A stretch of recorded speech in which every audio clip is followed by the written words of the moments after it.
दुनिया के किसी भी बार में मेरा और मेरे कुत्ते का अंदर जाने पर बैन लगा दिया गया था। अब भाई, मैंने कांड ही ऐसा किया था। मैं लगातार 5 दिन और 5 रात बाहर रहा, शक्कर दारू पी और बार में लड़कियों को ऑर्डर दे रहा था। बस शहर की सबसे अमीर औरत यानी मेरी बीवी को भनक लग गई और उसने मुझे रंगे हाथों पकड़ लिया। उसने अपने बंदे भेजकर मुझे घर उठवाया और पूरे 10 दिन तक मेरी वो कुटाई की कि क्या बताऊं। अगले ही दिन जियांगचेंग के सारे बार में ये नया नियम बोर्ड पर टंग गया कि मेरा और मेरे कुत्ते की एंट्री पर बैन है। अब बीवी के खौफ के साए में जीते हुए मैंने भारी मन से अपने दोस्त को फोन घुमाया और पूरा मामला समझाया। भाई, अब मुझे बाहर दारू पीने के लिए मत बुलाना। मेरा कर्फ्यू लग चुका है। रात के 10 बजे तक मुझे हर हाल में घर पहुंचना है। मैं गुस्से में बड़बड़ा ही रहा था कि लियू रुयान ने वहीं से ताना मारा। तुम्हें मुझसे सवाल करने का क्या हक है? क्या हम दोनों ने अपनी मर्जी से ये तय नहीं किया था? मैंने कहा क्योंकि तुमने मेरी जेब से नहीं, मेरे कार्ड से अपनी दारू का बिल भरा था। ये सुनते ही फोन की दूसरी तरफ मेरा दोस्त ठहाके मारकर हंस पड़ा। दोस्त की बात सुनकर मैं थोड़ा झेप गया और दबी आवाज में बोला, अरे नहीं भाई, ये फैसला मेरा खुद का था। वैसे मन ही मन में सोच रहा था कि मैंने दुनिया में बीवी से डरने वाले बहुत से मर्द देखे हैं, लेकिन खुद से ज्यादा सुधरा हुआ और कंट्रोल में रहने वाला बंदा आज तक नहीं देखा। दरअसल मेरे सीने में एक गहरा राज दफन था। मेरा पुनर्जन्म हुआ था। मुझे अच्छे से पता था कि ठीक 1 साल के अंदर मेरी बीवी लियू रुयान को एक कॉलेज के लड़के से प्यार हो जाएगा। वो मुझसे, जिससे उसकी अरेंज मैरिज हुई थी, तलाक लेने तक को तैयार हो जाएगी और उस लड़के के लिए अपने पूरे परिवार को लात मार देगी। पिछले जन्म में मैं पूरे 10 साल तक उसके पीछे पागल रहा, मिन्नतें करता रहा, लेकिन मैं उसे किसी और का होने से नहीं रोक पाया। उल्टे उस लड़के से शादी करने के चक्कर में उसने मेरे पूरे परिवार को बर्बाद कर दिया था। इसलिए इस जन्म में मैंने सोच लिया है कि मैं उसे बिल्कुल नहीं रोकूंगा। उसे जहां जाना है जाए। एक बड़ी सी पार्टी चल रही थी। लोग जाम से जाम टकरा रहे थे। मैं एक कोने में शांति से बैठा था। तभी मेरे पास बैठे एक लड़के और उसके एजेंट की बातें मेरे कानों में पड़ी। तुम सिस्टर लियू से मिलने क्यों नहीं जाते? एजेंट ने पूछा। लड़का थोड़ा हिचकिचाते हुए बोला, सिस्टर लियू को ज्यादा लाइमलाइट में रहना पसंद नहीं है। एजेंट ने मुस्कुराते हुए कहा, अरे, उनके जैसी बड़ी हस्ती के साथ तुम्हारा नाम जुड़ना तुम्हारे करियर के लिए ही अच्छा है। वो तुम्हारी कितनी फिक्र करती हैं। लड़का थोड़ा शर्मा गया और बोला, हाँ, वो मेरे लिए बहुत अच्छी हैं। कुछ दिन पहले मेरी कार खराब हो गई थी तो उन्होंने मुझे एक चमचमाती नई कार गिफ्ट कर दी। यहाँ तक कि मुझसे ये भी पूछा कि मुझे कहाँ पर घर चाहिए। एजेंट के चेहरे पर जलन साफ दिख रही थी। उसने कहा, तो फिर भाई, थोड़ी और मेहनत करो और उन्हें खुश रखो। वैसे भी उनका पति तो बस नाम का ही है। मैंने उनकी बातें सुनी, मुस्कुराया और चुपचाप अपने प्लेट से केक का एक और टुकड़ा मुंह में दबा लिया। उनका वो सो कॉल्ड पति जो बस नाम का है और कोई काम धाम नहीं करता, वो निकम्मा कोई और नहीं बल्कि खुद मैं ही हूं। वैसे सच कहूं तो मुझे इस बात का कोई मलाल नहीं है कि वे मेरी इज्जत नहीं करते। लियू रुयान के साथ अपनी शादी के वो दिन याद करता हूं तो हंसी आती है। पिछले 5 सालों से उसके अफेयर और विवादों के किस्से कभी खत्म ही नहीं हुए। भले ही वो अब ग्लैमर वर्ल्ड या मनोरंजन जगत में ना हो, लेकिन इस रईस और ऊंचे खानदान के सर्कल में उसकी आशिकी के चर्चे हमेशा अमर रहेंगे। काश ये सारी बातें मैंने अपने पिछले जन्म में ही समझ ली होती। ये अफवाहें, गपशप और रसूखदार लोगों का अपनी पावर दिखाना, पिछले जन्म में ये बातें मुझे तड़पा देती थी। लेकिन इस नए जन्म के बाद इन सब बातों से मेरे दिल में रत्ती भर भी फर्क नहीं पड़ता। अब मुझे घंटा कोई फर्क नहीं पड़ता। मुझे अच्छे से पता है कि मेरी बीवी के आसपास मंडराने वाले ये सारे लोग बस मौका परस्त हैं। आज पार्टी में कोई खास मेहमान और उसकी प्रेमिका आने वाले थे। वो लड़का, लियो रुयान का आशिक, बड़ी बेसब्री से उनका इंतजार कर रहा था। मैंने अभी तक उस वीआईपी मेहमान को देखा नहीं था। बैठे बैठे मैं थोड़ा बोर होने लगा, तो मैंने सोचा कि चलो अब यहां से उठा जाए। तभी अचानक एक वेटर के मुंह से चीख निकल गई। धड़ाम! शैंपेन का पूरा स्टैंड गलती से नीचे गिर गया और महंगी शराब सीधे उस लड़के शियाओ शियान के सूट पर जा गिरी। वो एकदम फिटिंग वाला मस्कुलर सूट था। शराब गिरते ही उस लड़के का चेहरा गुस्से से लाल हो गया और वो चिल्लाया, अंधे हो क्या? कैसे काम करते हो तुम लोग? ये इस साल का सबसे latest high fashion designer suit है। बुलाओ अपने मैनेजर को अभी के अभी। मैनेजर भागता हुआ वहां आया। उस गरीब वेटर की आंखों में आंसू आ गए थे। वो डर के मारे कांप रहा था। उसने हाथ जोड़कर माफी मांगी और रोते हुए बोला कि वो कॉलेज का छात्र है और गर्मियों की छुट्टियों में यहाँ पार्ट टाइम नौकरी कर रहा है। लेकिन वो अमीरजादा लड़का शांत होने का नाम ही नहीं ले रहा था। मुझे उस गरीब वेटर पर तरस आ गया। मैं उसके पास गया और एक ठंडी सांस लेते हुए बोला, छोड़ो भाई, उस गरीब के पीछे क्यों पड़े हो? इसके कपड़ों का जो भी नुकसान हुआ है उसका भुगतान मैं कर दूंगा। उस लड़के ने मेरी तरफ एक सरसरी नजर डाली और मुझे ऐसे इग्नोर किया जैसे मैं कोई कचरा हूं। भाई साहब, घमंड तो सातवें आसमान पर था। उसने मन ही मन सोचा होगा, बड़ा आया हरजाना भरने वाला, इसे हाई फैशन ब्रांड्स की एबीसीडी भी पता है। सोचता है कुछ चिल्लर फेंक कर नुकसान की भरपाई कर देगा। तभी इस हो हल्ले और शोरगुल ने लियू रुयान का ध्यान खींचा। उसने अपनी भौहें सिकोड़ी और तेजी से हमारी तरफ बढ़ी। जैसे ही वो पास आई, उस लड़के को लगा जैसे कोई मसीहा आ गया हो। उसने लपक कर लियू रुयान का हाथ थाम लिया और रोनी सूरत बनाकर बोला, सिस्टर लियू, देखिए ना, जो हाई फैशन सूट आपने मुझे गिफ्ट किया था, इन लोगों ने उसे दागदार कर दिया, पूरा बर्बाद कर दिया। बस इतनी सी बात है। मैंने अपनी बीवी की तरफ देखा और मेरे चेहरे पर एक फीकी सी मुस्कान थी।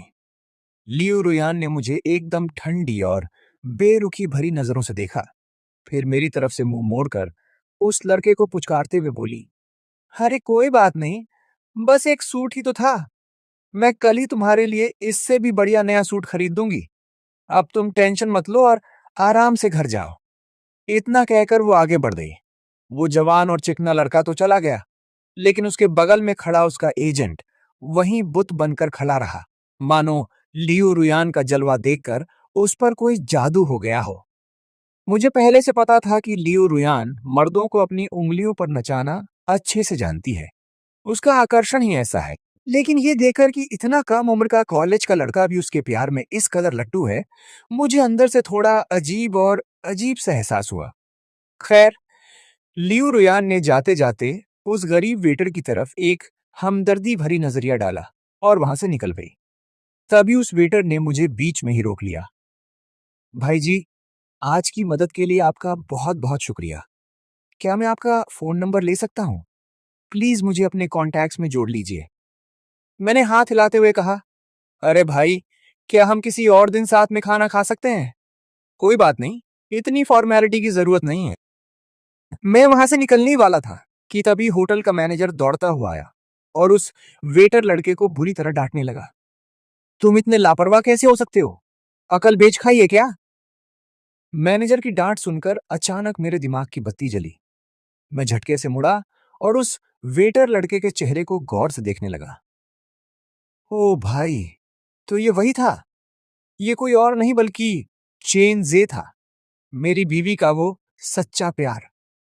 यही वो लड़का था जिसके लिए लियू रुयान कुछ भी करने को तैयार थी, यहां तक कि मुझसे तलाक लेने और इस लड़के को समाज में इज्जत दिलाने के लिए वो अपने सगे परिवार से भी नाता तोड़ने को आमादा थी।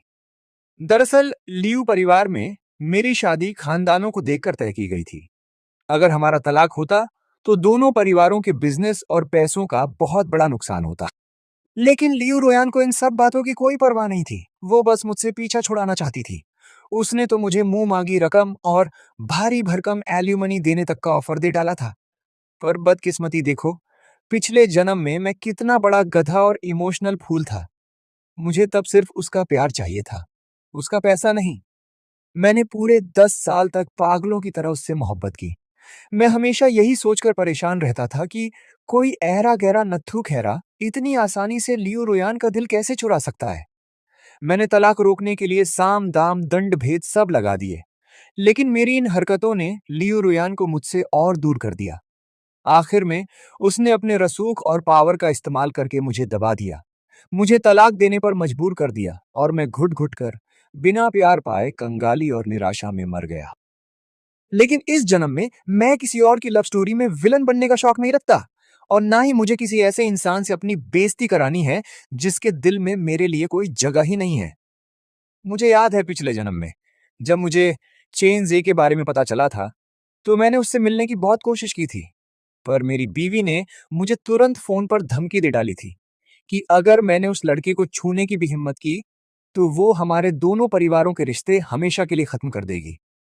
तब मैं रोया था और गिड़गिड़ाते हुए उससे पूछा था, मुझ में ऐसी क्या कमी है जो उस लड़के में है? तब उसने मुझे बड़ी नफरत और हिकारत भरी नजरों से देखा था और कहा था कि वो लड़का हंसमुख है, सीधा साधा है और अच्छाई की मूरत है। बस वो गरीब है, बाकी वो हर मामले में मुझसे लाख गुना बेहतर। अब दोबारा पैदा होने के बाद मुझे समझ आया है कि दिल के मामले में कोई लॉजिक या दिमाग काम नहीं करता। प्यार अंधा और बेवकूफ होता है। खैर, इस बार मैंने अपनी हार मान ली है और मैं चुपचाप उस आलीशान हवेली में लौटने के लिए तैयार हूं, जहां की जमीन का एक एक इंच करोड़ों का है। ये विला 1,000 वर्ग मीटर से भी ज्यादा बड़े इलाके में फैला हुआ था, एकदम महल जैसा आलीशान। ये हमारे माता पिता ने हमें शादी के गिफ्ट में दिया था। जब मैं वहां पहुंचा, तो मैं ये देखकर हैरान रह गया कि आज लियू रुयान की कार बाहर ही खड़ी थी। मतलब, मैडम घर पर ही थी।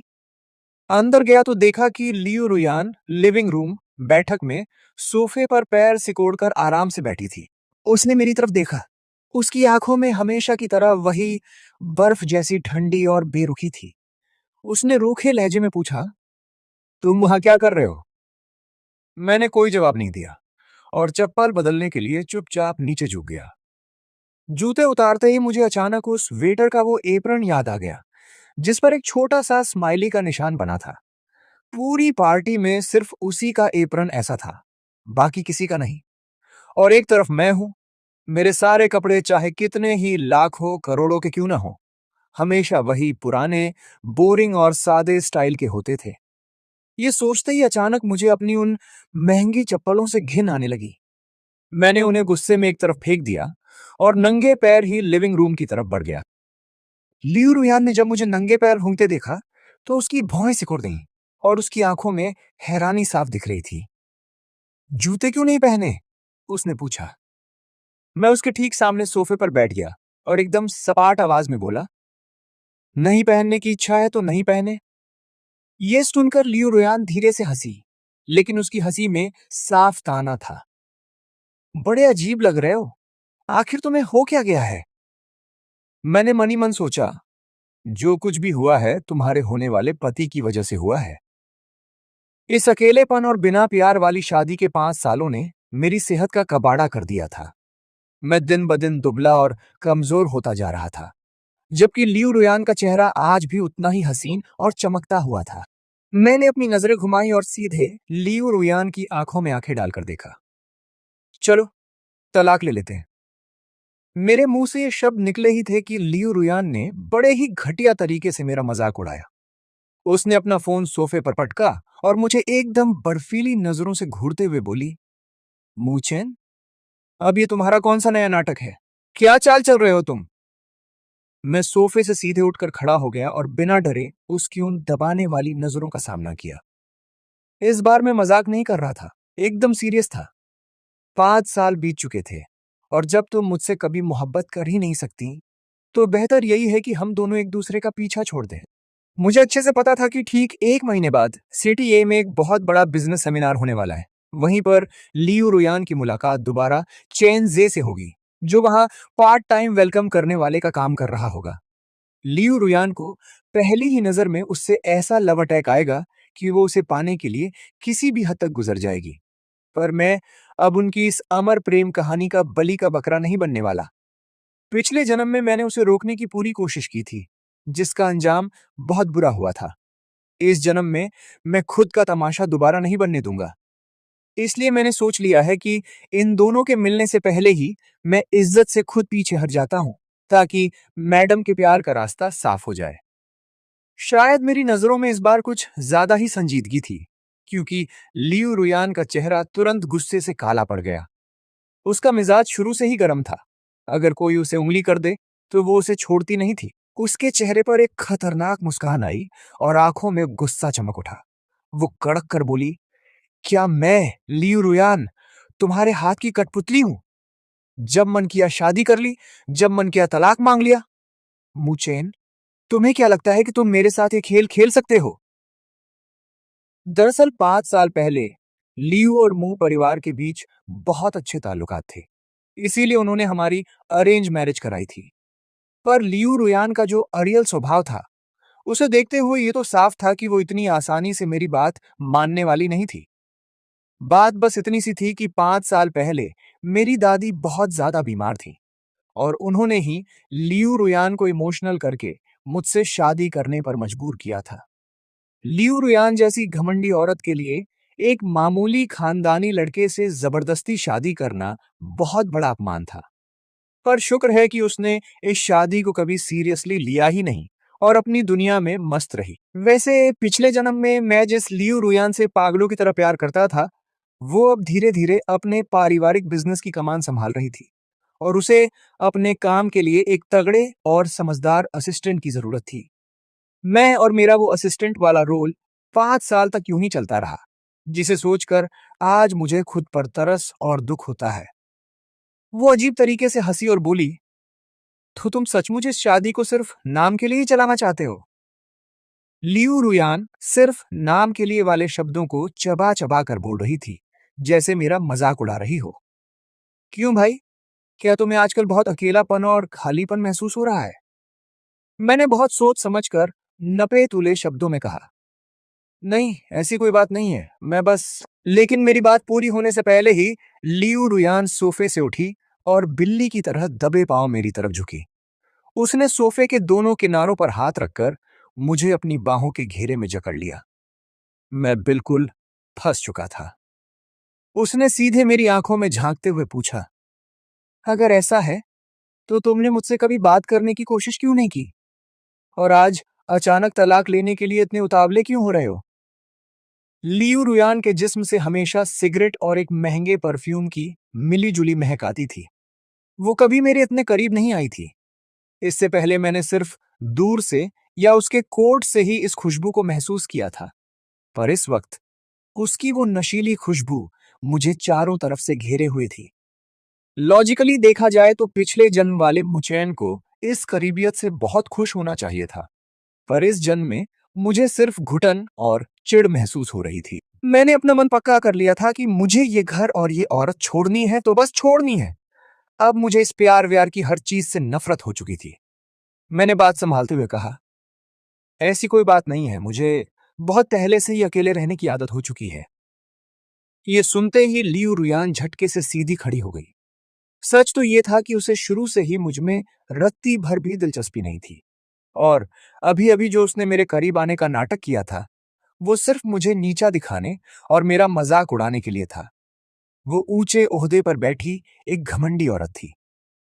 उसने ऊपर से नीचे तक मुझे हिकारत भरी नजरों से देखा और उसकी आवाज में फिर से वही बर्फ जैसी ठंडक लौट आई। मुझे पता है कि आज का दिन क्या है। आज हमारी शादी की 5वीं एनिवर्सरी है, पर मुझे इन फालतू की चीजों को मनाने में कोई इंटरेस्ट नहीं है। अगर तुम इस बात का फायदा उठाकर तलाक का ड्रामा कर रहे हो, तो मैं यही सलाह दूंगी कि ज्यादा तमाशा मत करो। मैं भी सोफे से उठ खड़ा हुआ और सीधे उसकी आंखों में आंखें डालकर बोला, लियू रुयान, जिस एनिवर्सरी को हमने पिछले 5 साल में कभी नहीं मनाया, उसके लिए आज तक इंतजार करने की कोई जरूरत नहीं थी। तुम खुद ठंडे दिमाग से सोचो। दोनों परिवारों के बीच अब मेरी जो वैल्यू थी, वो लगभग खत्म हो चुकी है। अब तुम्हें मुझसे ज्यादा खुद के करियर और अपनी खुशियों के बारे में सोचना चाहिए। क्या मैं गलत कह रहा हूं? इतना कहकर मैं मुड़ा और बिना पीछे मुड़कर देखे सीधे ऊपर अपने बेडरूम की तरफ चला गया। कुछ ही देर बाद नीचे से जोर से दरवाजा बंद होने की आवाज आई और फिर कार का इंजन स्टार्ट होने की घबराहट भरी आवाज गूंजी। ये जानकर कि लियो रुयान घर छोड़कर चली गई है, मुझे इस बार अजीब सा सुकून और शांति महसूस हुई। दिल पे कोई बोझ नहीं था। तभी अचानक मेरा फोन बजा। देखा तो मेरे जिगरी दोस्त झाओ जियाफेंग का कॉल था। फोन उठाते ही वो चहकते हुए बोला, और भाई मुचेन कहाँ गायब हो? चलो आज रात हाइडी हाउ नाइट क्लब चलते हैं, फुल महफिल जमेगी। शादी के इन 5 सालों में मैं अपनी बीवी के चक्कर में घर से बाहर निकलना ही भूल गया था। अगर झाओ जियाफेंग मुझे 10 बार बाहर चलने के लिए बुलाता था, तो मुझे 9 बार मना करना पड़ता था। पर इस बार मैंने बिना सोचे समझे तुरंत हाँ कर दी। ठीक है भाई, मैं आ रहा हूं। मेरी बात सुनते ही फोन की दूसरी तरफ झाओ जियाफेंग एकदम सन्न रह गया, जैसे उसे काटो तो खून नहीं। काफी देर तक सन्नाटा छाया रहा। फिर वो अचकचाकर बोला, अबे चुप कर। आज भाभी के साथ तेरी शादी की सालगिरह है। तू सच में बाहर आने की बात कर रहा है? मैंने एकदम कड़क आवाज में कहा, हाँ भाई, सालगिरह ही तो है। कोई बरसी या पुण्यतिथि थोड़ी है जो शोक मनाऊं। तू रख, मैं अभी आ रहा हूं। फोन रखकर मैंने अपनी अलमारी खोली। करीब 10 मिनट तक सोच विचार करने के बाद मैंने एक कतई जहर ब्लैक सूट चुना। उस सूट की फिटिंग ने मेरे लंबे और छरहरे बदन को और भी ज्यादा डैशिंग बना दिया था। सच बताऊं तो यह सूट मैंने खास तौर पर लियू रुयान को रिझाने के लिए खरीदा था, लेकिन मैडम उस पूरे महीने घर ही नहीं आई। मुझे बस इस बात का थोड़ा अफसोस था कि हालिया तनाव की वजह से मेरा वजन काफी कम हो गया था, जिससे सूट थोड़ा ढीला लग रहा था। खैर, कपड़े बदलकर और खुद को एकदम टिप टॉप संवार कर मैं सीधे नाइट क्लब के लिए निकल पड़ा। एम्परर नाइट क्लब ये सिटी ए का सबसे आलीशान और मशहूर क्लब था। वहां पहुंचकर मैंने देखा कि झाओ जियाफेंग और उसके बाकी दोस्त पहले से ही महफिल जमाए बैठे थे। मुझे देखते ही झाओ जियाफेंग ने जोर से हाथ मिलाया और चहकते हुए बोला, अरे भाई, ईद का चांद आ गया। आज सूरज पूरब के बजाय पश्चिम से कैसे निकल आया? दो चार पैग अंदर जाते ही दोस्तों ने मेरी टांग खींचनी शुरू कर दी।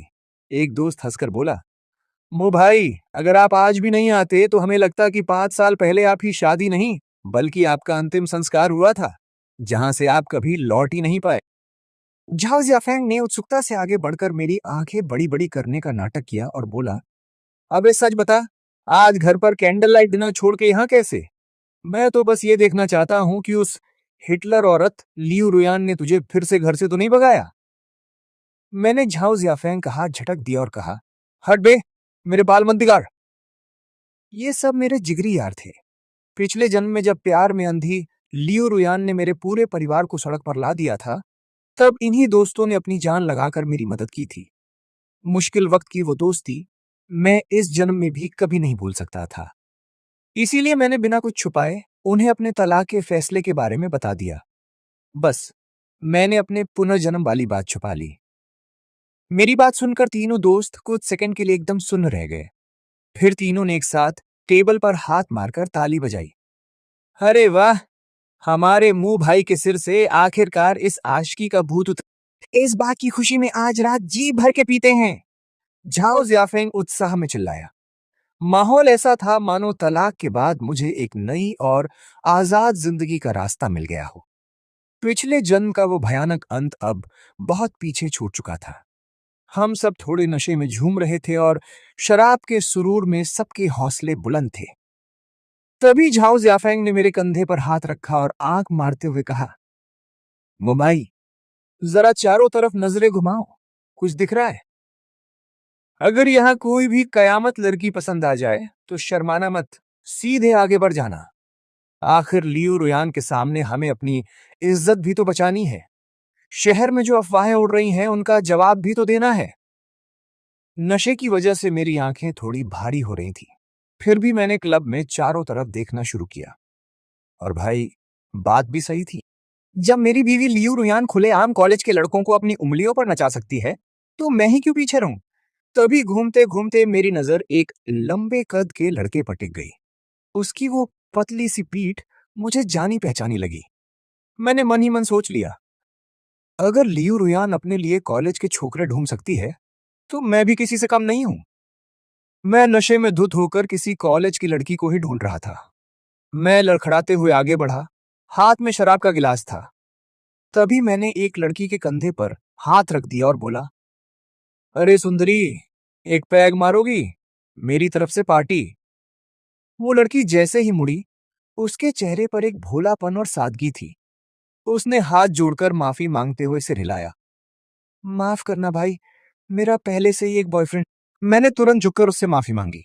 अरे अच्छा अच्छा, कोई बात नहीं बहन जी, मैं किसी ऐसी को ढूंढ लेता हूं जिसका कोई बॉयफ्रेंड ना हो। शराब के सुरूर में मेरी जबान बुरी तरह लड़खड़ा रही थी। अभी मैं दो चार कदम ही आगे बढ़ा था कि अचानक मेरा पैर फिसला और मैं सीधे जमीन पर आ गिरा। हाथ से छूटकर शराब का गिलास चकनाचूर हो गया और मुझे चक्कर आने लगे। उस कॉलेज की लड़की को मुझ पर तरस आ गया।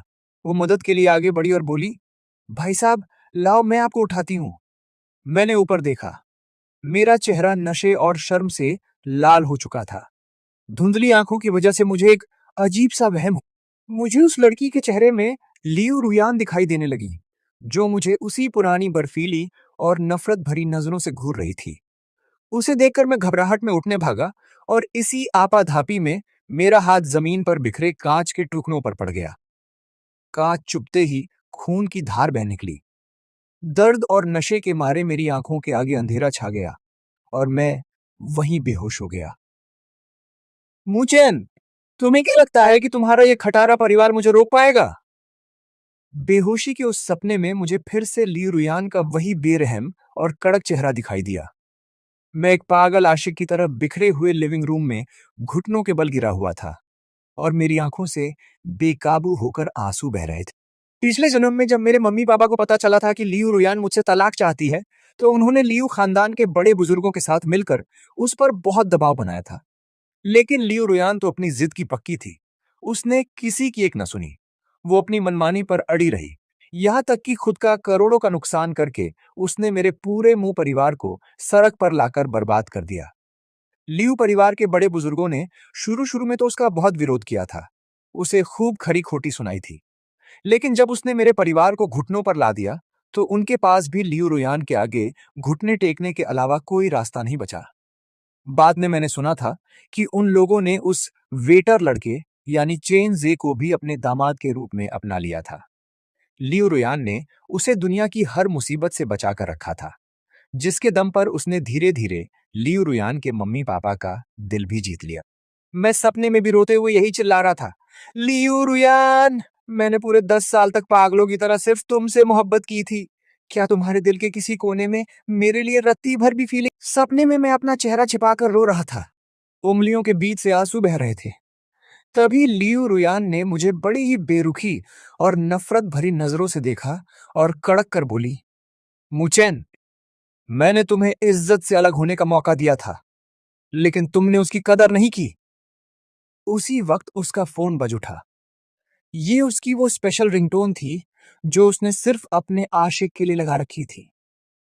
फोन से चैन जे की साफ आवाज आ रही थी, मिस लियू, प्लीज फोन उठाइए।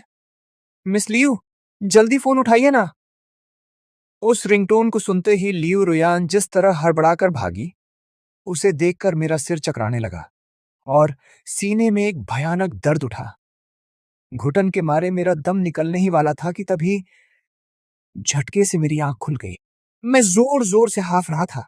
जब होश आया तो देखा कि मैं अपने ही बेडरूम में लेटा हुआ हूं। बाहर चटक धूप खिली थी और चिड़ियां चहचहा रही थीं। मैं सोचने लगा कि क्लब वाली वो कॉलेज की लड़की मुझे घर क्यों लाई। मैंने अपने हाथ की तरफ देखा जहां पट्टी बंधी हुई थी। दर्द के मारे मेरा सिर फटा जा रहा था। मैं उस लड़की को ढूंढने के लिए उठने ही वाला था कि तभी बेडरूम के दरवाजे के बाहर से मुझे लियू रोयान की कड़क आवाज सुनाई दी। क्यों भाई, आज तुम लोगों का ऐसे यासी करने का कोई मूड नहीं है क्या? मैंने देखा कि वो दूसरी मंजिल की रेलिंग पर हाथ टिकाकर खड़ी थी। आवाज में वही पुराना रौब था, लेकिन चेहरा कतई हसीन लग रहा था। मैं दरवाजे के फ्रेम का सहारा लेकर खड़ा हो गया और उसे अपनी तरफ आते हुए देखता रहा। लियू रेयान ने अपनी भौहें सिकोड़ी और सीधे मुद्दे पर आई। कहाँ छुपा कर रखा है उसे? मैंने पूछा। किसे? वो गुस्से में फुसफुसाई। उसी कॉलेज की लड़की को। मैंने सीधे उसकी आंखों में देखा। सच कहूं तो पिछले जन्म में इस औरत के अलावा दुनिया की कोई लड़की मुझे अच्छी नहीं लगती थी। पर इस जन्म में मैं उस कॉलेज वाली लड़की को इतनी आसानी से अपने हाथ से जाने नहीं देना चाहता था। वैसे भी ठीक 1 महीने बाद मेरी बीवी किसी और लौंडे के प्यार में पागल होने वाली थी। तो क्यों ना मैं भी अपने इस टूटे दिल को बहलाने के लिए जल्दी से कोई सहारा ढूंढ लूं। मेरा यह जवाब सुनते ही लियो रुयान का गोरा चेहरा गुस्से से तमतमा उठा। उसने झटके से मेरी कलाई पकड़ी और मुझे घसीटते हुए वॉक इन क्लोजेट में ले गई। वो चिल्लाई, चलो कपड़े बदलो अभी की अभी। तुम्हें ऐसे भड़कीले और छैला बाबू जैसे कपड़े पहनने की इजाजत किसने दी? भड़कीले कपड़े? मैंने अपने सूखे और दुबले पतले बदन को देखा, जो बस कपड़ों के सहारे ही टिका हुआ लग रहा था। मुझे हंसी आ गई कि मुझ जैसे सूखे पेड़ पर भड़कीला शब्द कहां से सूट करेगा। वैसे भी जो औरत मुझसे मोहब्बत ही नहीं करती, उसे रत्ती भर भी हक नहीं है कि वो मुझे टोकने आए कि मुझे क्या पहनना है और क्या नहीं। मैंने पलटकर सीधे उसकी दुखती रग पर हाथ रख दिया और पूछा, लियू रुयान, पहले तुम ये बताओ कि क्या ये सच है कि उस दिन तुम उस चिकने लड़के के साथ होटल गई थी? उसकी बात सुनकर मैं अपनी जगह से टस से मस नहीं हुआ, बल्कि एकदम शांत रहकर उसकी आंखों में देखता रहा। उसने हमेशा की तरह अपनी वही घमंडी और ठंडी आवाज में जवाब दिया, मैं किसके साथ होटल गई थी या क्या कर रही थी, इससे तुम्हारा कोई लेना देना नहीं है। तो फिर मैडम, मैं क्या पहनूं या क्या करूं, ये बताने का हक तुम्हें भी नहीं है। अगर तुम मुझे तलाक नहीं दे रही हो तो साफ बात है, आज से तुम अपने रास्ते और मैं अपने रास्ते। मैंने एकदम बेपरवाह होकर उसकी तरफ देखा। इतने साल हाथ पैर मारने के बाद भी जब मुझे इसका प्यार नहीं मिला, तो अब इस खालीपन को भरने के लिए मुझे भी अपनी जिंदगी में किसी और का सहारा ढूंढना ही पड़ेगा। भाई साहब, पूरी तरह से हार मान लेने का जो एहसास होता है ना, तो सचमुच इंसान को एकदम आजाद कर देता है। अब मुझे उसकी किसी बात या उसकी फीलिंग से कोई फर्क नहीं पड़ने वाला था। ऐसा लग रहा था मानो मेरी आत्मा को सदियों बाद अपनी आजादी मिल रही हो। वैसे कुछ औरतें भी गजब के डबल स्टैंडर्ड के साथ पैदा होती हैं। खुद बाहर चाहे जो मर्जी ऐश-अयाशी करे, लेकिन घर आकर अपने पति से संस्कारी और सीधे व्यवहार की उम्मीद रखती हैं। लियू रुयान भी इस बीमारी से अछूती नहीं थी। वो मुझसे प्यार तो रत्ती भर नहीं करती थी, पर बीवी होने का पूरा धौंस जमाना चाहती थी।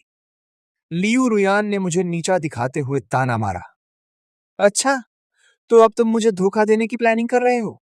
तुम्हें सच में लगता है कि तुम्हारे इस सूखे और कमजोर शरीर को कोई लड़की घास भी डालेगी? मैंने अपने बदन की तरफ देखा, पर मैंने कोई बहस नहीं की। मैंने झटके से उसका हाथ अपने ऊपर से हटाया और शांति से अपने कपड़े ठीक करने लगा। मैंने मुस्कुराकर कहा, इसकी चिंता तुम मत करो। अब से मैं दबाकर खाऊंगा, जिम जाकर कसरत करूंगा, बॉडी बनाऊंगा और पूरी कोशिश करूंगा कि तुम्हारे सिर पर भी कुछ हरी टोपियां सजा सकूं। मुंह चैन, क्या तुम्हारा दिमाग खराब हो गया है? पागल हो गए हो क्या तुम? लियू रुयान ने आखिरकार अचरज से मेरी तरफ देखा। वो सोच रही थी कि पिछले कुछ दिनों से मुझे आखिर हो क्या गया है। पहले तो मैं एकदम सीधा साधा, शरीफ, सबकी केयर करने वाला और समझदार पति था। भला मैं ऐसी बकवास और कड़वी बातें कैसे कर सकता हूँ? सच कहूं तो अगर मेरे पिताजी ने मेरी ये बातें सुन ली होती, तो उन्हें वहीं दिल का दौरा पड़ जाता। लेकिन भाई, इस जन्म में इस पागलपन का नाटक करना मेरे लिए बहुत जरूरी था, ताकि मैं उसके आने वाले पागलपन से खुद को बचा सकूं। जब तक चेंजे उसकी जिंदगी में नहीं आता, वो मुझे बिजनेस और खानदान के दबाव की वजह से तलाक नहीं देगी। बड़े घरानों की शादियां कोई गुड्डे गुड़ियों का खेल नहीं होती। वो बहुत शातिर बिजनेस वुमन थी। नफा नुकसान का हिसाब लगाना उसकी रग रग में था। पर मैं इस जन्म में उसे फिर से किसी और के प्यार में पागल होते देखने का दर्द नहीं झेलना चाहता था। इसलिए मैंने बात खत्म करते हुए फिर से कहा, अगर इतनी ही दिक्कत है तो मुझे तलाक दे दो। सपने देखना छोड़ दो मुचेन। मैं चाहती हूं कि तुम जिंदगी भर मुझसे शादी करने के फैसले पर खून के आंसू रो और पछताओ। लियो रोयान ने फिर से अपना वही पुराना घमंड और कंट्रोल वापस पा लिया, मानो वो मेरे इरादों को भांप गई। वो आगे बोली, तुम्हें अपनी मर्जी चलानी है ना, तो ठीक है, अब से हम दोनों अपनी अपनी मर्जी से जिएंगे। उसकी बात सुनकर मैं एकदम दंग रह गया। भाई साहब, मुझे तड़पाने और पछतावा कराने के लिए वो इस हद तक गिरने को तैयार थी कि उसका पति उसे धोखा दे और वो उसे चुपचाप बर्दाश्त कर ले। मुझसे जबरदस्ती शादी करने के उस पुराने वाकये ने उसके दिमाग पर इतना गहरा जख्म दिया था कि अपने दिल का दर्द कम करने के लिए वो अब मुझसे इस हद तक खतरनाक बदला लेना चाहती थी। ठीक वैसे ही जैसे मैं अपने पिछले जन्म का बदला इस जन्म में ले रहा था। कुछ सेकंड के लिए कमरे में एकदम सन्नाटा छा गया। हम दोनों एक दूसरे को देख रहे थे कि तभी अचानक लियू रुयान ने हाथ आगे बढ़ाया और जबरदस्ती मेरी कमर में अपनी बाहें डाल दी। उसने झटके से मुझे अपने एकदम करीब खींच लिया। उसने हल्के से अपने होठों पर जबान फेरी और उसकी आंखों में एक अजीब सी नशीली और खतरनाक चमक थी।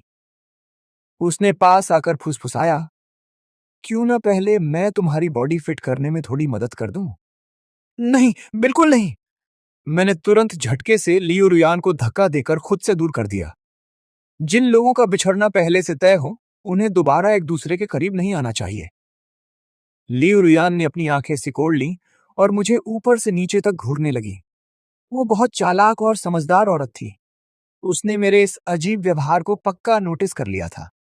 उसने झटके से मेरी ठोड़ी को उंगलियों से पकड़ा और दबाकर चेहरा ऊपर कर दिया, ताकि मैं सीधे उसकी नजरों में झांक। उसने ताना मारते हुए कहा, तुम सच में मूचेन ही हो या उसके जुड़वा भाई हो?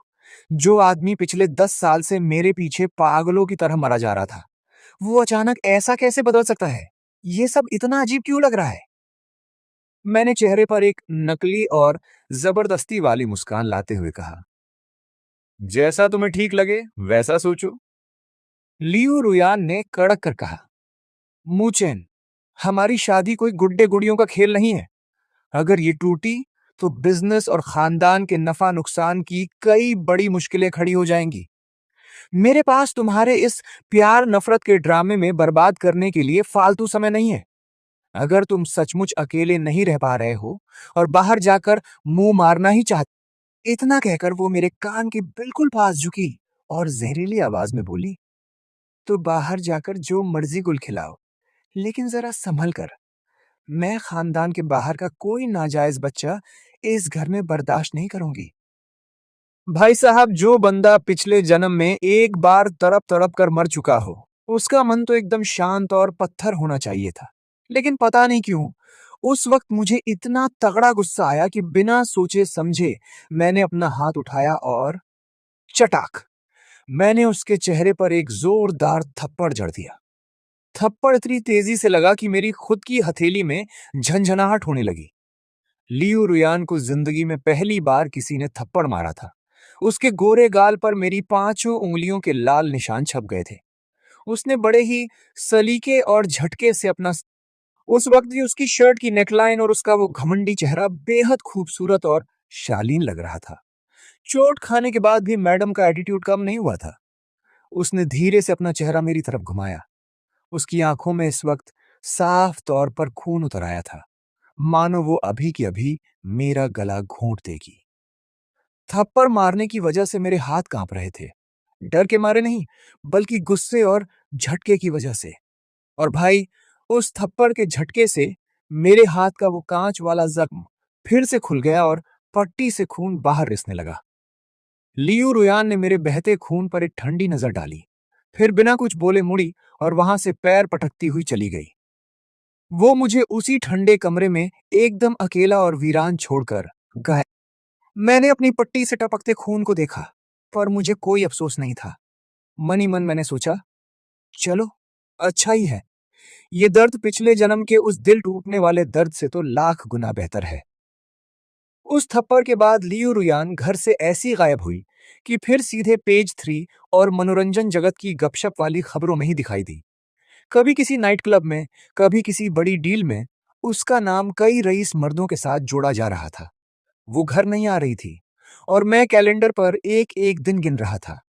मुझे अच्छे से पता था कि उसे और चेन जे को अलग हुए अभी सिर्फ आधा महीना ही बीता है और उनकी वो किस्मत वाली मुलाकात अब बस होने ही वाली है।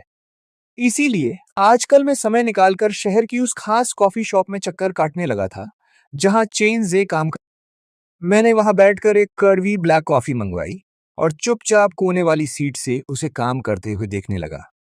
मैं उसकी हर हरकत पर पैनी नजर रखे हुआ था। सच कहूं तो अगर मैं कोई लड़की होता तो शायद मुझे भी ये सीधा साधा और हंसमुख लड़का पसंद आ जाता।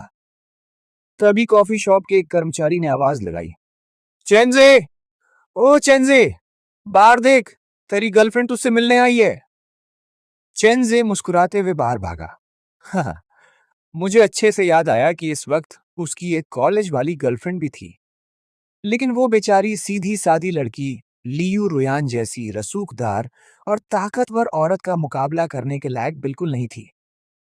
आगे चलकर चेंजे और उस लड़की का प्यार चाहे कितना ही सच्चा और पक्का क्यों न दिखने वाला था, पर लियू रुयान की दौलत, रसूख और पावर के आगे वो टिकने वाला। खैर, मैं जल्दी से कार में बैठा स्टीयरिंग व्हील को कसकर पकड़ा और इधर उधर देखने लगा। तभी मुझे आगे ट्रैफिक लाइट पर शेन वांशु खड़ी दिखी। मैंने बिना सोचे समझे मौका देखा, एक्सेलरेटर पर पैर दबाया और उसे गाड़ी से ठोक दिया। वो जमीन पर गिर पड़ी। I am so sorry. मैं घबरा गया और तुरंत कार से बाहर निकलकर उसे उठाने भागा। देखा तो उसके पैर से खून बह रहा था। चोट काफी गहरी थी। भैया। दर्द में होने के बाद भी शेन वांशु ने मुझे बड़ी हैरानी से पुकारा। भाई, अब समझ आया कि सब कॉलेज की लड़कियों के पीछे क्यों मरे जाते हैं। कितनी मीठी आवाज थी उसकी। मैंने तुरंत अपने ड्राइवर जियाओ झांग से कहा कि इसे गाड़ी में डालो और अस्पताल ले चलो। उस कॉलेज गर्ल का नाम शेन वांशु था, जो 21 साल की थी। मैं अस्पताल की बेंच पर बैठकर फोन में उसका नंबर देख रहा था और अंदर ही अंदर मुझे एक अजीब सी उदासी खाई जा रही थी। सच कहूं तो मैं कोई दिल का इतना बड़ा या शरीफ इंसान नहीं था। मेरे दिमाग में तो बस बदला लेने का भूत सवार था, जैसे को तैसा। जब चेन जे मेरी बीवी को चुरा सकता है, तो मैं उसकी गर्लफ्रेंड को क्यों नहीं पटा सकता। भले ही चेन जे को लियू रुयान के साथ जबरदस्ती रहना पड़ा था, लेकिन आखिर में उसने इस बात को मान ही लिया था और उस वक्त वो पूरी तरह पागल हो चुका था। अगर उसने इस बात को दिल से ना लगाया होता, तो शायद वो थोड़ा समझदारी से काम लेता। पर उसे लगता था कि उसकी सारी मेहनत बेकार चली गई। अस्पताल में भारी भीड़ थी। मुझे याद आया कि अपनी पिछली जिंदगी में मुझे लास्ट स्टेज का लिवर कैंसर था, जो पूरी तरह फैल चुका था। मैंने अपने आखिरी दिन इसी अस्पताल में काटे थे। डॉक्टर भी कहते हैं कि जो लोग अपना गुस्सा दबाकर रखते हैं और अंदर ही अंदर घुटते हैं, उन्हें लिवर कैंसर होने का चांस सबसे ज्यादा होता है। मैंने बड़े दिल वाले बनते हुए शेन वांशु के इलाज का सारा खर्चा खुद उठाया। यही नहीं, उसके खान पान और नौकरी छूटने के नुकसान का भी अच्छा खासा मुआवजा दे दिया, क्योंकि अस्पताल में भर्ती होने की वजह से वो अपना पार्ट टाइम काम नहीं कर पा रही थी। मैं ठहरा थोड़ा बातूनी, तो बातों बातों में मैंने आधे दिन के अंदर ही उसकी पूरी कुंडली निकाल ली। वो एक सीधे साधे नॉर्मल परिवार से थी। मम्मी पापा दोनों थे और घर पर छोटा मोटा बिजनेस चलाते थे। उसका एक छोटा भाई भी था, जो अभी मिडिल स्कूल में पढ़ता था। शायद इसी मजबूरी का फायदा उठाकर लियू रुयान ने मेरा बॉयफ्रेंड चुराया था। चलते चलते मैंने एक शरीफ और केयरिंग बड़े भाई का मुखौटा ओढ़ा और बड़े प्यार से मुस्कुराते हुए कहा, अपना ख्याल रखना, मैं अक्सर तुमसे मिलने आता रहूंगा। कोई बात नहीं भैया, मैं अभी जवान हूं, मेरी चोट जल्दी ठीक हो जाएगी। शेन वांशु ने मासूमियत से मेरी तरफ देखा और बत्ती सी दिखा दी।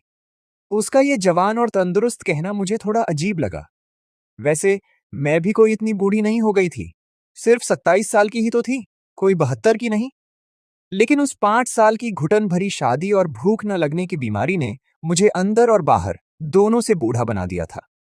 मैंने हाँ में सिर हिलाया और अस्पताल से निकलते ही फार्मेसी से ढेर सारे टॉनिक और दवाइयां खरीद ली। कार में बैठते ही मैंने पीछे की सीट पर दवाइयों का ढेर रखते हुए अपने ड्राइवर से कहा, श्याओ झांग, किसी अच्छी हाउसकीपिंग कंपनी में जाओ और कुछ भरोसेमंद आंटियों को काम पर रखो। उन्हें खाना बनाना बहुत बढ़िया आना चाहिए और हो सके तो उनके पास न्यूट्रिशनिस्ट का सर्टिफिकेट भी हो। जी सर, बिल्कुल। श्याओ झांग ने सिर हिलाया। लियू रोयान से शादी के बाद हमारे माता पिता ने कहा था कि घर की सफाई, बागवानी और खाना पकाने के लिए नौकर चाकर रख लो।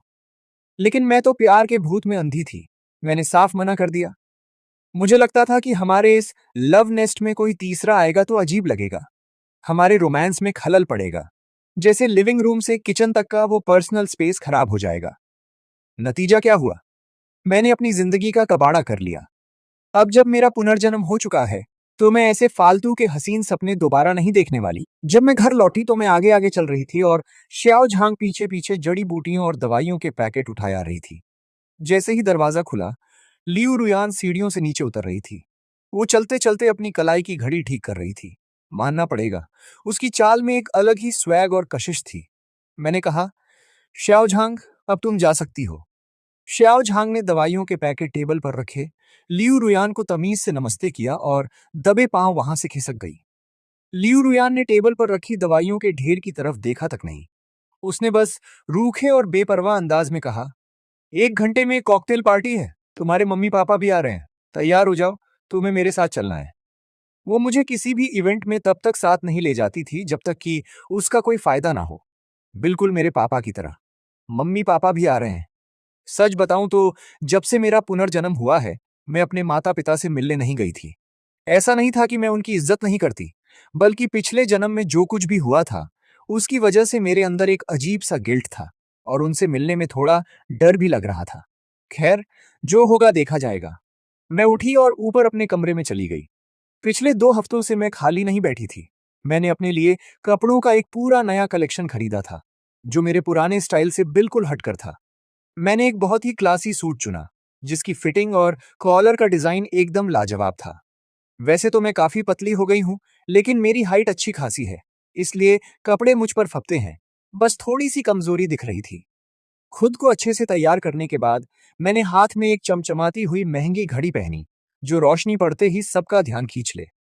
पहले मैं जितनी सिंपल और शांत रहती थी, अब मैं उतनी ही तड़क भड़क वाली और दिखावटी बनने वाली थी। जब मैं नीचे आई, तो लियू रुयान फोन पर किसी से बात करते हुए मेरा इंतजार कर रही थी। उसने मुझे नीचे आते हुए सुना तो सही, पर कोई भाव नहीं दिया, यहां तक कि नजर उठाकर देखा तक नहीं। मुझे भी अब कोई फर्क नहीं पड़ता था, इसलिए मैं सीधे बाहर गई और उसकी कार में बैठकर इंतजार करने लगी। कुछ मिनट बाद वो बाहर आई। गाड़ी में बैठने से लेकर गाड़ी स्टार्ट करने तक उसने एक बार भी मेरी तरफ आंख उठाकर नहीं देखा। पूरे रास्ते हमारे बीच सन्नाटा पसरा रहा, एक शब्द भी नहीं बोला गया। वो ड्राइविंग कर रही थी और मैं मजे से अपने फोन में लगा हुआ था। मैंने फोन में शैन वांशु का नंबर निकाला और उससे उसका हालचाल पूछने लगा।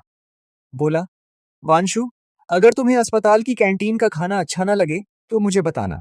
मैं किसी के हाथ बाहर से बढ़िया खाना भिजवा दूंगा। शैन वांशु बोली, अरे नहीं भैया, कोई बात नहीं, मैं खा लूंगी। बोला, आज मैं तुम्हारे लिए कुछ न्यूट्रिशन सप्लीमेंट्स लाना भूल गया था, कल पक्का लेकर आऊंगा। शैन वांशु बोली, सच में भैया, इतनी फॉर्मेलिटी की कोई जरूरत नहीं है। बोली, ये फॉर्मेलिटी नहीं है। सच तो यह है कि मेरी कार से तुम्हें टक्कर लगी थी और तुम अस्पताल में हो, इसलिए शर्माओ मत। कुछ भी चाहिए हो तो बेझिझक बताना। वैसे शेन वांशु और चेनजे का बैकग्राउंड लगभग एक जैसा ही था। चेनजे के सामने लियू रुयान एक अमीर खानदान की वारिस थी, और यहाँ शेन वांशु के सामने मैं एक अमीर और हैंडसम लड़का था। ये सोचते ही मुझे लगा कि अब हिसाब किताब बराबर का होने वाला है, और मेरे दिल को बड़ी राहत मिली। तभी आगे की ट्रैफिक लाइट लाल हो गई और गाड़ी रुक गई। लियू रुयान ने आखिरकार तिरछी नजरों से मेरी तरफ देखा। आज उसने मेरा ये बदला हुआ रूप देखा तो सही, पर उसकी कड़वी जुबान कहाँ सुधरने वाली थी। ये कपड़े तुम पर बिल्कुल भी अच्छे नहीं लग रहे, उसने मुंह बनाकर कहा। उसका ये अंदाज वैसा ही था जैसे फिल्मों में हीरो हीरोइन को इम्प्रेस करने के लिए जबरदस्ती का नाटक करता है। मैंने अपना फोन साइड में रखा और बड़े स्वैग से अपने कोट का कॉलर सीधा किया। सच में तुम्हें ये ड्रामा लग रहा है? मेरे इस दिखावटी और बेपरवाह अंदाज को देखकर उसका चेहरा फिर से गुस्से से लाल हो गया। मुंह चैन, क्या तुम अपनी हरकतों और अपनी जुबान पर थोड़ा कंट्रोल रख सकते हो? उसने डांटते हुए कहा। क्यों रखूं? मैंने उसकी आंखों में आंखें डालकर देखा। इतने सालों से मैं सब सहती आ रही हूं, पर क्या मुझे इसका कोई फायदा मिला? जो लोग एक बार मौत के मुंह से वापस आ जाते हैं ना, वो खुले विचारों के हो जाते हैं। खुद को घुटने पर मजबूर करने से अच्छा है कि अपने दिल की सुनो और खुलकर जियो। अपनी औकात मत भूलो। उसका लहजा और सख्त हो गया। वो मुझे अपना पति तो मानती नहीं थी, पर फिर भी चाहती थी कि मैं पति होने के नाते हमेशा उसकी उंगलियों पर नाचूं और कायदे में रहूं। मैंने खिड़की से बाहर देखना शुरू कर दिया, क्योंकि अब मेरा उससे बहस करने का कोई मूड नहीं था। एक दौर था जब वो मुझसे बात भी कर लेती थी, तो मैं खुशी से पागल हो जाता था और बात आगे बढ़ाने के बहाने ढूंढता था। पर अब सब बदल चुका था। कॉकटेल पार्टी में पहुंचकर हमने थोड़ी देर के लिए दुनिया के सामने अच्छे पति पत्नी होने का नाटक किया। बिजनेस के कुछ जान पहचान वाले लोगों से हाय हेलो की, और फिर मौका पाकर मैं अकेले आराम करने के लिए एक कोने में जाकर बैठ गई। तभी मेरी फूटी किस्मत, एक लड़का आकर ठीक मेरे बगल वाली सीट पर बैठ गया। जब मैंने ध्यान से देखा तो दंग रह गई। अरे, ये तो वही झोजियू था जिसके साथ हाल ही में लियू रुयान के अफेयर के चर्चे हर जगह उड़ रहे थे। जियो, तुम यहां अकेले क्यों बैठे हो? तभी एक और लड़का वहां आया और उसने झो जियो से पूछा। बस यार, थोड़ी देर आराम कर रहा हूं, झो जियो ने जवाब दिया। उसकी आवाज बहुत ही साफ और सुरीली थी। तभी मुझे याद आया कि लियू रुयान को मीठी और सुरीली आवाज वाले मर्द बहुत पसंद थे। चेनजे की आवाज भी ऐसी ही थी और उसके बाकी सारे आशिकों की भी। वो दोनों मेरे बगल में बैठकर ऐसे बातें करने लगे मानो मैं वहां हूं ही नहीं, एकदम हवा। वो दूसरा लड़का जिसका नाम तांग यी हैंग था, झो जियू की टांग खींचते हुए बोला, अरे तुम्हारी बॉस लियू वहां खड़ी है, जाकर थोड़ा हेलो हाय क्यों नहीं करते? अबे बकवास मत कर, वो मेरी कोई सीईओ लियू नहीं है, उसका पति भी यही है कहीं।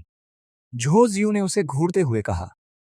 अरे छोड़ यार, उसका पति तो सालों से गायब ही रहता है, वो तो बस नाम का पति है, समझे? और वैसे भी सबको पता है कि आजकल तुम दोनों के बीच क्या गुल खिल रहे हैं। तांग यी हैंग ने हंसते हुए मजे लिए। मैंने तो ये भी सुना है कि उसने हाल ही में तेरे लिए एक नया घर खरीदा है।